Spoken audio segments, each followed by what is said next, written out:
जय हिंद दोस्तों, स्वागत है आप सभी का जीके शुभम स्टडी में। और आप सभी कैसे हैं? आशा करते हैं कि आप लोग स्वस्थ होंगे, मस्त होंगे। जहां भी होंगे झारखंड पुलिस 2024 के तैयारी में व्यस्त होंगे। तो आज हम बात करने वाले हैं झारखंड पुलिस के 2024 के टॉप 25 क्वेश्चन, जो कि परीक्षा की दृष्टि से देखा जाए तो बहुत ही महत्वपूर्ण क्वेश्चन है और कई वर्षों से परीक्षा भी लगातार पूछा जा रहा है। तो आप लोग से एक निवेदन है कि वीडियो को अंत तक जरूर देखें। यदि आप लोग चैनल पर नए हो तो चैनल को सब्सक्राइब कर लें। तो चलिए बिना देर किए स्टार्ट करते हैं। आज का पहला क्वेश्चन है, झारखंड का सबसे बड़ा पठारी भाग कौन सा है? तो दोस्तों, झारखंड का सबसे बड़ा पठारी भाग कौन सा है, उसी को आपको बताना है। आपका ऑप्शन दिए पार क्षेत्र, राजमहल की पहाड़ी, रांची का पठार या फिर हजारीबाग का पठार। तो याद रखिएगा, आपका राइट आंसर हो जाएगा ऑप्शन सी, रांची का पठार। तो झारखंड का सबसे बड़ा पठारी भाग रांची का पठार है। किसको ला करेंगे? ऑप्शन सी को ला कर लेते हैं। चलिए अगला क्वेश्चन देखते हैं, झारखंड का सबसे ऊंचा भाग इनमें से कौन सा है? तो दोस्तों, झारखंड का सबसे ऊंचा भाग इनमें से कौन सा है, उसी को आपको बताना है। आपका ऑप्शन दिया पार क्षेत्र, रांची का पठारी क्षेत्र, छोटा नागपुर का पठारी क्षेत्र या फिर हजारीबाग का पठारी क्षेत्र। तो याद रखिएगा, आपका राइट आंसर हो जाएगा ऑप्शन ए, क्षेत्र। तो झारखंड का सबसे ऊंचा भाग पार क्षेत्र है। तो किसको ला करेंगे? ऑप्शन ए को ला कर लेते हैं। चलिए अगला क्वेश्चन देखते हैं, रांची के पठार की आकृति कैसी है? तो दोस्तों, रांची के पठार की आकृति कैसी है, उसी को आपको बताना है। आपका ऑप्शन दिया चौकोर, पंचकोण, त्रिकोण या फिर गोलाकार। तो याद रखिएगा, आपका राइट आंसर हो जाएगा ऑप्शन ए, चौकोर। तो रांची के पठार की आकृति चौकोर है। तो किसको ला करेंगे? ऑप्शन ए को ला कर लेते हैं। चलिए अगला क्वेश्चन देखते हैं, ऊपरी हजारीबाग के पठार की ऊंचाई कितनी है? तो दोस्तों, ऊपरी हजारीबाग के पठार की ऊंचाई कितनी है, उसी को आपको बताना है। आपका ऑप्शन दिए 300 मीटर, 900 मीटर, 400 मीटर या फिर 600 मीटर। तो याद रखिएगा, आपका राइट आंसर हो जाएगा ऑप्शन डी, 600 मीटर। तो ऊपरी हजारीबाग के पठार की ऊंचाई 600 मीटर है। तो किसको ला करेंगे? ऑप्शन डी को ला कर लेते हैं। चलिए अगला क्वेश्चन देखते हैं, छोटा नागपुर पठारी क्षेत्र का भारत के प्रायद्वीपीय पठार का कौन सा हिस्सा है? तो दोस्तों, छोटा नागपुर पठारी क्षेत्र भारत के प्रायद्वीपीय पठार का कौन सा हिस्सा है, उसी को आपको बताना है। आपका ऑप्शन दिए दक्षिण पूर्व हिस्सा, पश्चिमोत्तर हिस्सा, उत्तर पूर्वी हिस्सा या फिर पूर्वोत्तर हिस्सा। तो याद रखिएगा, आपका राइट आंसर हो जाएगा ऑप्शन सी, उत्तर पूर्वी हिस्सा। तो छोटा नागपुर पठारी क्षेत्र भारत का उत्तर पूर्वी हिस्सा है। तो कौन सा ला करेंगे? ऑप्शन सी को ला कर लेते हैं। चलिए अगला क्वेश्चन देखते हैं, पार क्षेत्र की आकृति कैसी है? दोस्तों, पार क्षेत्र की आकृति कैसी है, उसी को आपको बताना है। आपका ऑप्शन दिया चौकोर, त्रिभुजाकार, गोलाकार या फिर इनमें से कोई नहीं। तो याद रखिएगा, आपका राइट आंसर हो जाएगा ऑप्शन बी, त्रिभुजाकार। तो किसको ला करेंगे? ऑप्शन बी को ला कर लेते हैं।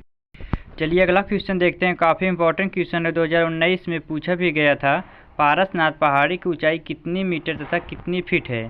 तो दोस्तों, पारसनाथ पहाड़ी की ऊंचाई कितनी मीटर तथा कितनी फीट है, उसी को आपको बताना है। आपका ऑप्शन दिया है 1356 metre, 4487 feet, 1335 metre, 4478 feet, 1635 metre, 4784 feet, 1365 metre, 4478 feet. तो याद रखिएगा, आपका राइट आंसर हो जाएगा ऑप्शन डी, 1365 मीटर, 4478 फीट।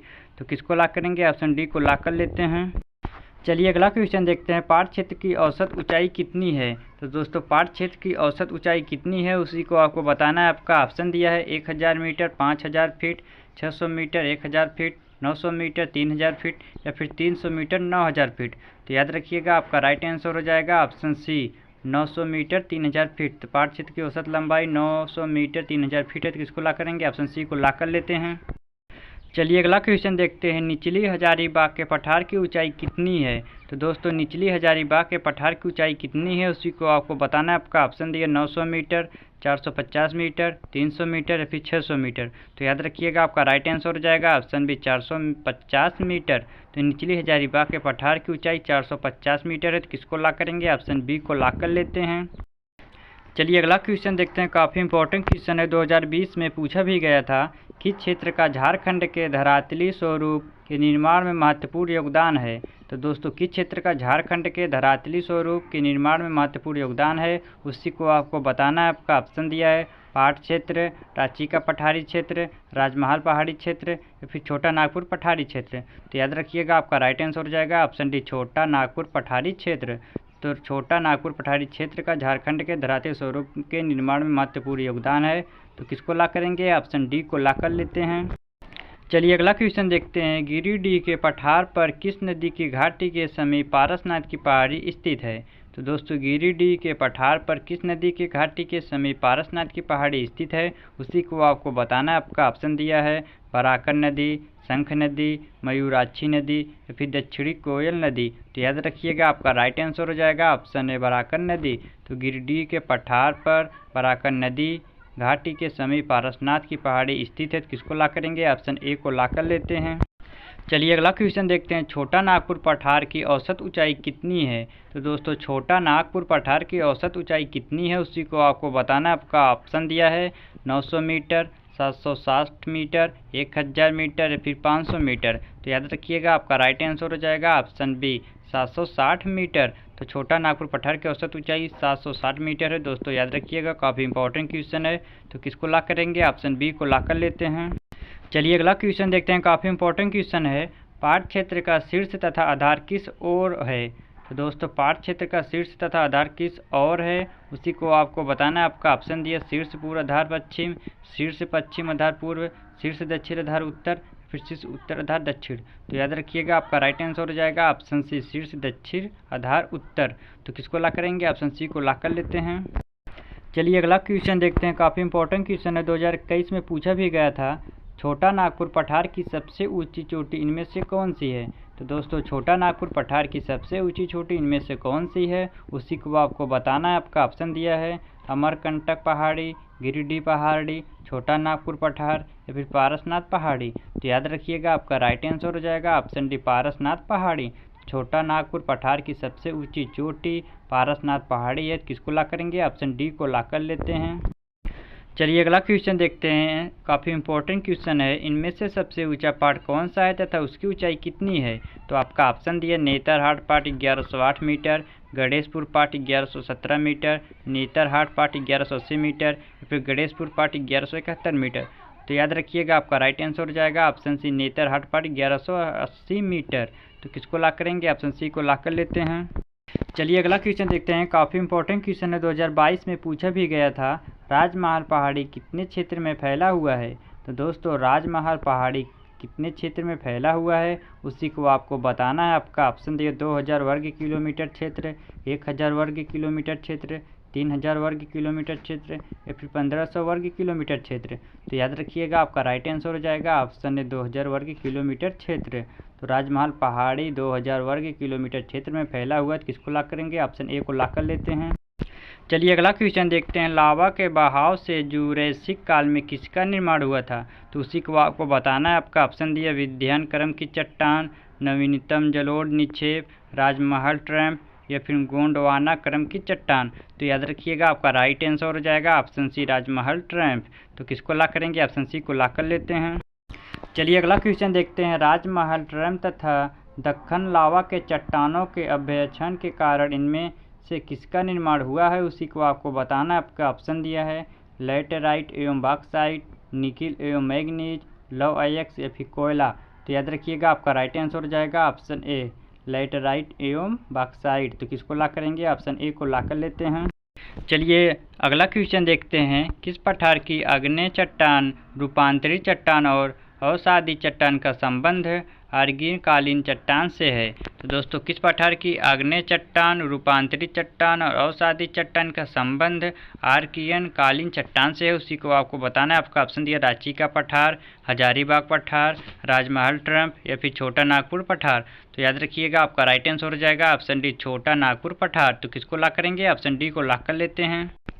चलिए अगला क्वेश्चन देखते हैं। किन चट्टानों को लव अयस्क की श्रृंखला कहा जाता है। तो दोस्तों किन चट्टानों को लव अयस्क की श्रृंखला कहा जाता है, उसी को आपको बताना। आपका ऑप्शन दिया है गोंडवाना क्रम की चट्टान, धारवाड़ क्रम की चट्टान, आर्कियन कालीन चट्टान या फिर विंध्यन क्रम की चट्टान। तो याद रखिएगा आपका राइट आंसर हो जाएगा ऑप्शन बी धारवाड़ क्रम की चट्टान। तो धारवाड़ क्रम की चट्टान को लव अयस्क की श्रृंखला कहा जाता है। किसको ला करेंगे, ऑप्शन बी को ला कर लेते हैं। चलिए अगला क्वेश्चन देखते हैं। राजमहल ट्रैम्प का विस्तार झारखंड के किस भाग में है। तो दोस्तों राजमहल ट्रैम्प का विस्तार झारखंड के किस भाग में है, उसी को आपको बताना है। आपका ऑप्शन दिया पूर्वोत्तर भाग, दक्षिण पूर्व भाग, पश्चिमोत्तर भाग या फिर उत्तर पूर्वी भाग। तो याद रखिएगा आपका राइट आंसर हो जाएगा ऑप्शन डी उत्तर पूर्वी भाग। तो राजमहल ट्रैम्प का विस्तार झारखंड के उत्तर पूर्वी भाग में है। तो किसको ला करेंगे, ऑप्शन डी को ला कर लेते हैं। चलिए अगला क्वेश्चन देखते हैं। काफ़ी इंपॉर्टेंट क्वेश्चन है। राजमहल ट्रैम की ऊंचाई कितनी है? तो दोस्तों राजमहल ट्रैम की ऊंचाई कितनी है उसी को आपको बताना है। आपका ऑप्शन दिया है 1500 से 1900 मीटर, 800 से 900 मीटर, 900 से 1100 मीटर या फिर 500 से 700 मीटर। तो याद रखिएगा आपका राइट आंसर हो जाएगा ऑप्शन सी 900 से 1100 मीटर। तो राजमहल ट्रैम की ऊंचाई 900 से 1100 मीटर है। किसको ला करेंगे? ऑप्शन सी को ला कर लेते हैं। चलिए अगला क्वेश्चन देखते हैं। झारखंड की चट्टानी संरचना में आर्कियन कालीन चट्टान झारखंड के कितने प्रतिशत भूभाग पर है? तो दोस्तों झारखंड की चट्टानी संरचना में आर्कियन कालीन चट्टान झारखंड के कितने प्रतिशत भूभाग पर है उसी को आपको बताना है। आपका ऑप्शन दिया 90%, 70%, 50% या फिर 40%। तो याद रखिएगा आपका राइट आंसर हो जाएगा ऑप्शन ए 90%। तो किसको ला करेंगे? ऑप्शन ए को ला कर लेते हैं। चलिए अगला क्वेश्चन देखते हैं। काफ़ी इंपॉर्टेंट क्वेश्चन है। किस काल में छोटा नागपुर के पठारी क्षेत्र के भूगर्भीय हलचल के कारण रांची हजारीबाग पठार 3000 से 3600 फीट ऊंचा उठ गया उसी को आपको बताना है। आपका ऑप्शन दिया मायोसीन काल, प्लायोसीन काल, प्लेस्टोसीन काल या फिर ट्रियोसीन काल। तो याद रखिएगा आपका राइट आंसर हो जाएगा ऑप्शन सी प्लेस्टोसीन काल। तो किसको ला करेंगे? ऑप्शन सी को ला कर लेते हैं। चलिए अगला क्वेश्चन देखते हैं। झारखंड के प्रमुख कोयला निक्षेपों का निर्माण किस चट्टान में हुआ है? तो दोस्तों झारखंड के प्रमुख कोयला निक्षेपों का निर्माण किस चट्टान में हुआ है उसी को आपको बताना है। आपका ऑप्शन दिया है गोंडवाना क्रम की चट्टान, धारवाड़ क्रम की चट्टान, विंध्यन क्रम की चट्टान या फिर आर्कियन क्रम की चट्टान। तो याद रखिएगा आपका राइट आंसर हो जाएगा ऑप्शन ए गोंडवाना क्रम की चट्टान। तो झारखंड के प्रमुख कोयला निक्षेपों का निर्माण गोंडवाना क्रम की चट्टान में हुआ है। किसको ला करेंगे? ऑप्शन ए को ला कर लेते हैं।